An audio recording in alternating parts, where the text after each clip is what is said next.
Remember Engelbert Humperdinck? Quando, quando, quando? Well, how about this? When will you be straight again? Tell me, Bondo, Bondo, Bondo. I just want it all in line. Please don't make me feel again. It's enough of that silliness. On this episode of Restoring Christine, I promise you, I won't sing anymore, but I'm going to repair this door. We're going to take some body filler, in this case, not exactly Bondo, but Roberlo Maxifill and Maxilight, and we're going to get this door straight as an arrow, sanded, good as new. You're interested in seeing this weekend? Stay tuned.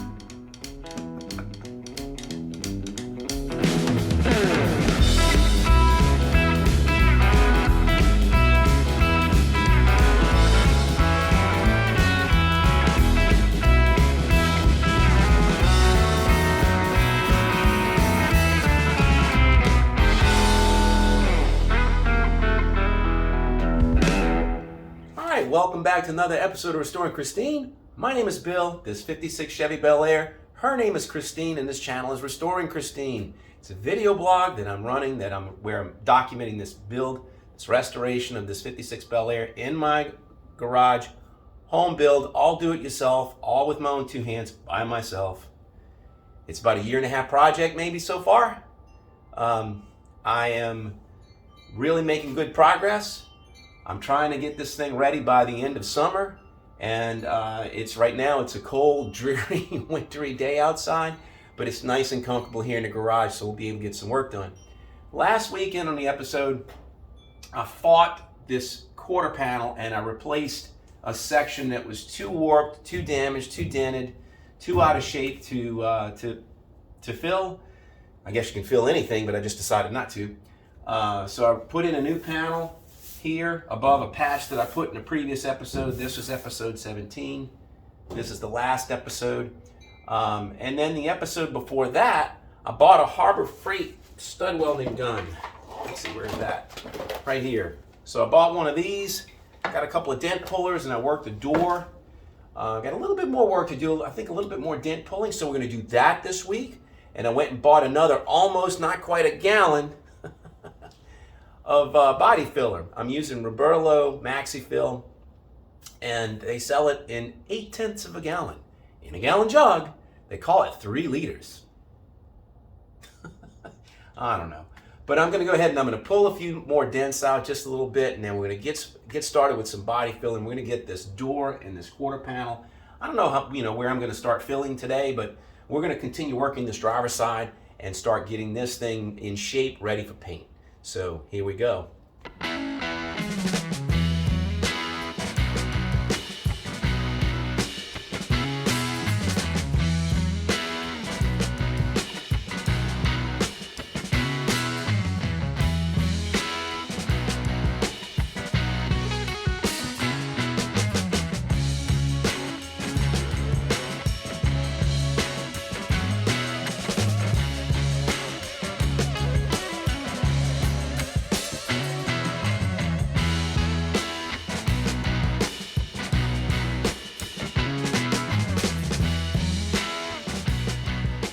All right, so that was maybe 10 minutes worth of work. And what I did is I worked this weld seam on this door repair.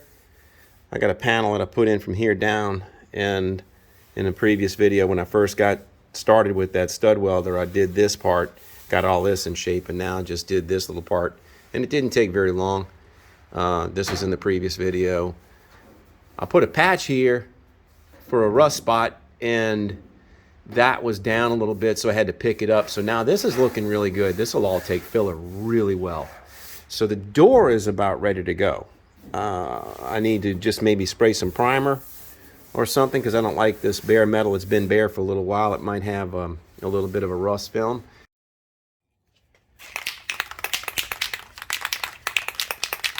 All right, so I took my flap disc sander and I grinded all the bare metal that was on the door and knocked off whatever tiny little bit of rust might have been on it, but I'm gonna hit it with some acid etch primer, just a dusting, to make sure that anything left is converted.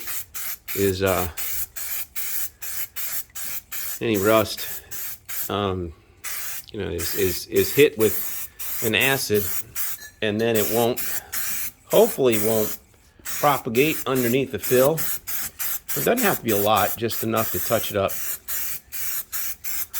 Alright, so now I'm going to go mix up some fill, and we're going to go ahead and fill this door. Alright, I am using Roberlo Maxifill. I'm not using Bondo. And I just went for the bottom, what's in the bottom of my bucket. Whatever I have left. This is the previous 8/10 of a gallon, 3-liter bucket. And it's a little bit hard, not hard, but it's a little stiff. Better to say it that way. It's a little stiff because I didn't have the can sealed tight. So I put a little bit of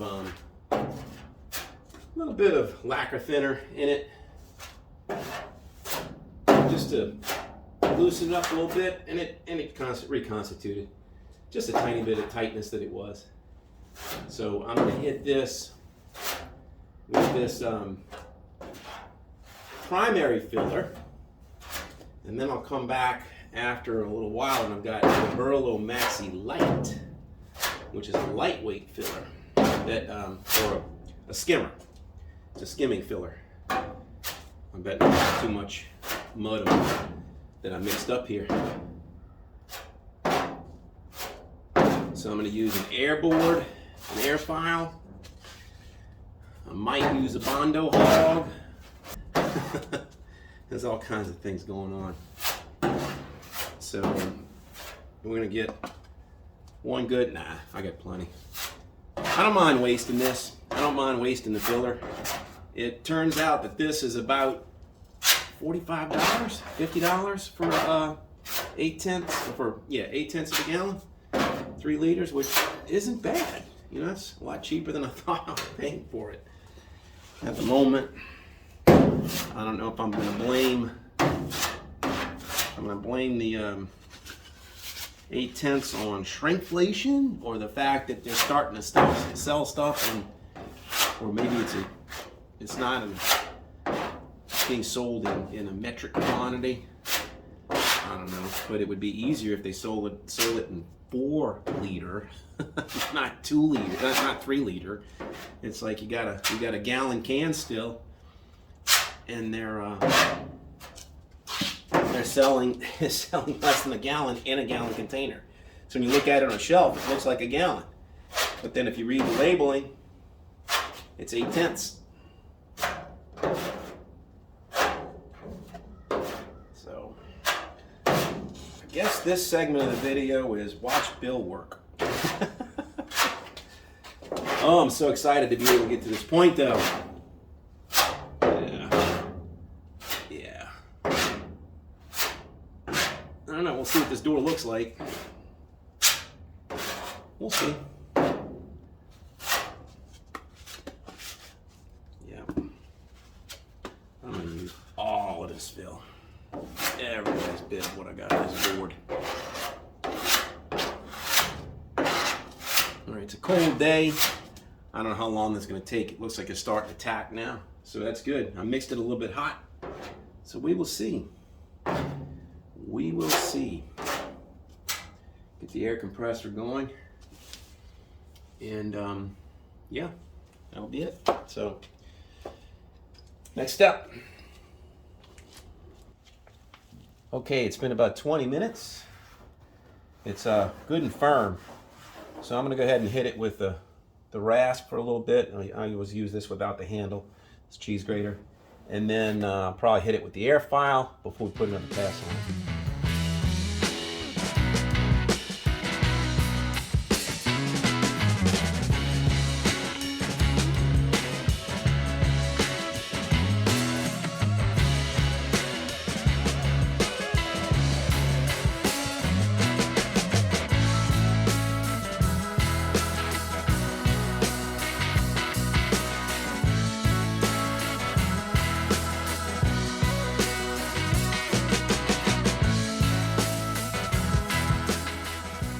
Alright, after sanding it, I made another big pass with the main fill and skimmed it really thin, as thin as I could. But I mean, it's basically, I'm just trying to find that plane.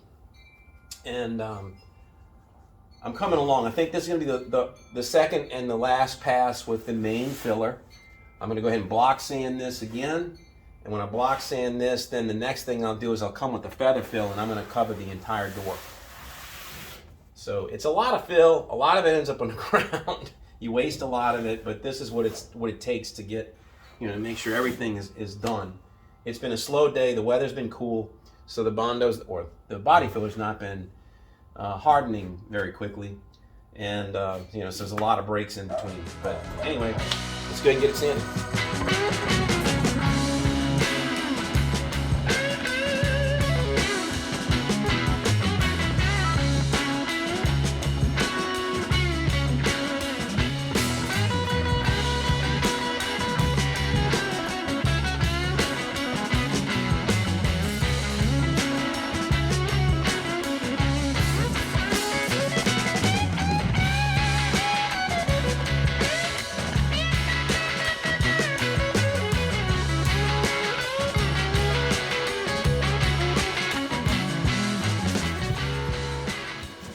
All right, it's a lot on the ground, but I've got it sanded and it's looking good.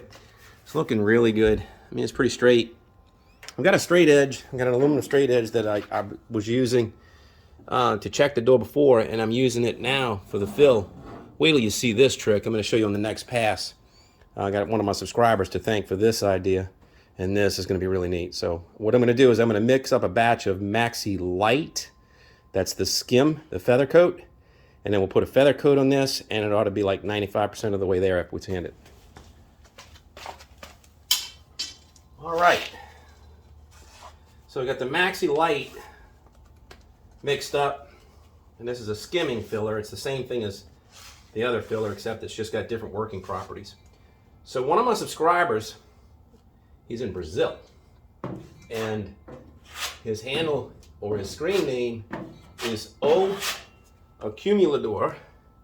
I'm sure I'm pronouncing that wrong, but I think it means the collector.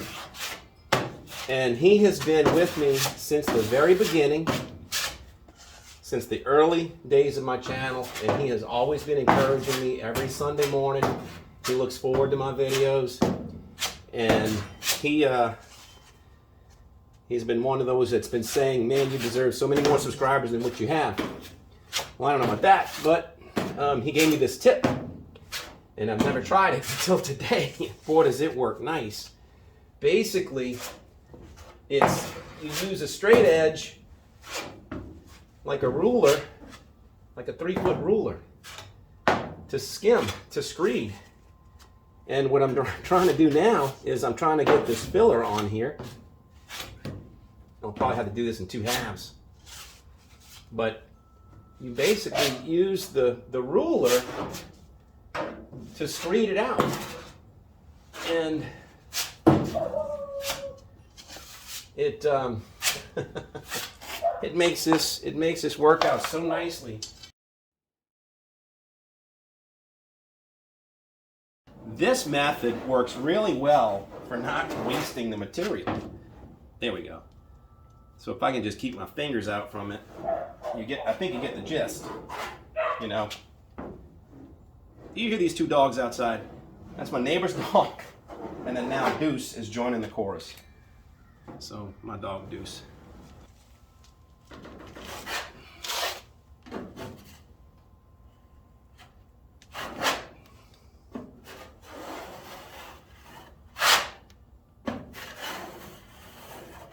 So one of my tricks is to use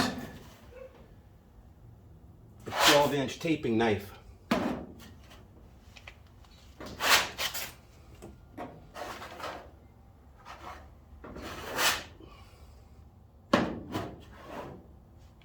It really does a good job of flattening it out.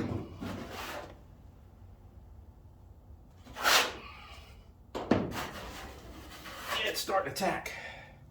Starting to lose it. So I can only go so much harder. That's going to have to harden. So I'm short. I need the two edges. So I'll probably go ahead and fill it on the two edges after this sets and tacks, and then I'll let all of it harden, and then I'll sand it. So it's a process. All right, I've got it all floated. I mean, it is nice. It is really, really nice. I haven't sanded it yet. That's what we're gonna do next. I'm gonna go ahead and sand this feather coat, and that ought to do it. That'll get this door 95% of the way there, and that's what I'm trying to do with this first pass of filler, is get it roughed in most of the way there, and then we can take care of little fine-tuning little details on everything. But right now I'm gonna go ahead and sand this and put this one to rest. Here we go.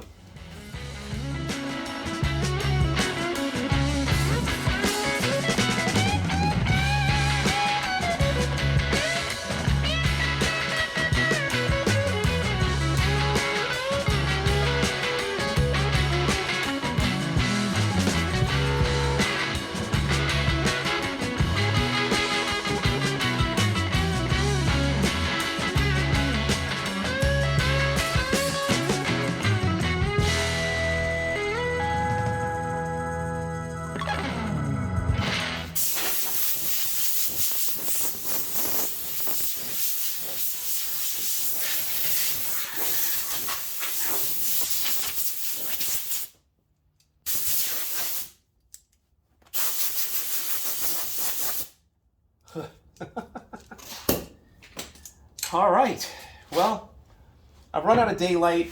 I've taken it as far as I can. I've got a straight edge I've been playing with. I've been checking it as I go. I've got a spray can of guide coat that I'm going to use, but I can already see I've got just a few more little low spots. There's a little holiday here, and then I've got a dip here I got to deal with. The longboard's spanning over this, so this is it's in an outer curve, so it's easy to flatten that, and that's kind of what's going on. So it's an outer curve. I need to be careful not to flatten it, but I will get it. I'm going to fill this in, and it'll be able to span from here to here, and I think that will get it. So it's looking really good. I mean, a straight edge on here really, tells on it, and it looks good. But, I got it as far as I wanted to go. I'm going to work all the edges around the bottom edge of the rocker panel, front edge and the fender, back edge and the rear quarter. Get all those edges done, then I'm going to go back and recover my stainless steel holes. But that is going to do it for today. Appreciate you sticking with me. This has been fun. I enjoy having each of you watch. It gives me motivation to keep going. It gives me motivations to record on the weekends. And it keeps me on my best behavior. So you're getting the PG rated build. But anyway, if you're enjoying the videos, I'd certainly appreciate a thumbs up. And if you're enjoying the channel, I'd like a subscription if possible. So that's going to do it for today. I'll be back in here real soon. I might even work tomorrow. You never know. But until I see you next time, take care of yourself. Cheers.